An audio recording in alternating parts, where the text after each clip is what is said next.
కొన్ని రోజుల నుంచి చెవుల్లో జోరీగల్లా సౌండ్ చేసిన బైకుల మోత ఆగింది. అంతా నిశ్శబ్దమైంది. ఎక్కడికక్కడ ప్రచారాలు ముగిశాయి. ప్రచార గడువు ముగియడంతో ప్రచార రథాలన్నీ ఇంటికి పరిమితమయ్యాయి. అధికార ప్రతిపక్షాల మధ్య మాటల యుద్ధానికి తెరపడింది. ఆరోపణలు విమర్శల పర్వం హద్దులు దాటింది.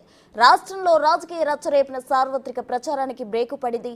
టీడీపీ, జనసేన, బీజేపీ కూటమిగా ప్రచారం చేయగా వైనాట్ 175 అంటూ వైసీపీ మైకులో దంచి కొట్టింది. ఇక కాంగ్రెస్ పార్టీ పూర్వ వైభవం కోసం గట్టిగానే హోరెత్తించారు.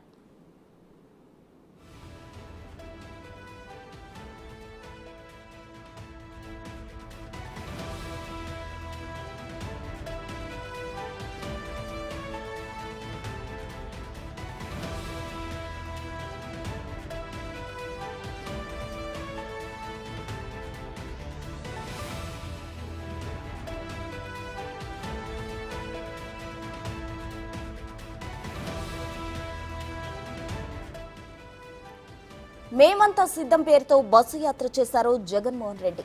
22 రోజుల పాటు 2100 కిలోమీటర్ల మేర బస్సు యాత్ర చేశారు. 86 నియోజకవర్గాల మీదుగా బస్సు యాత్ర సాగింది. 17 బహిరంగ సభల్లో పాల్గొన్నారు సీఎం జగన్. 6 ప్రత్యేక సమావేశాలకు హాజరయ్యారు.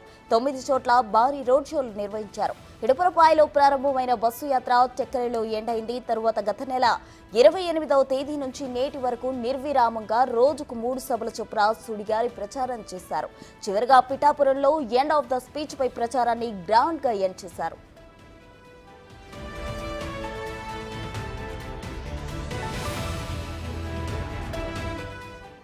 ఇక కూటమి పార్టీలు సైతం ప్రచారాలపై గట్టిగానే ఫోకస్ చేశాయి. ఈ ఏడాది జనవరి నుంచి 114 నియోజకవర్గాల్లో చంద్రబాబు సుడిగాలి పర్యటనలు చేశారు. ప్రజాగలం పేరిటే 90 నియోజకవర్గాల్లో సభలు, రోడ్ షోలు నిర్వహించారు. కూటమి తరపున మోదీ అనకాపల్లి, రాజంపేట, రాజమండ్రి, విజయవాడ, చిలకలూరిపేట సభల్లో పాల్గొని ప్రసంగించారు. అమిత్ షా ధర్మవరం సభలో పాల్గొన్నారు. మరోవైపు రాజ్నాథ్ సింగ్, జేపీ నడ్డా, నితిన్ గడ్కరీ, రాష్ట్ర అధ్యక్షురాలు పురంధేశ్వరి కూటమి గెలుపు కోసం హోరాహోరీగా ప్రచారాలు నిర్వహించారు.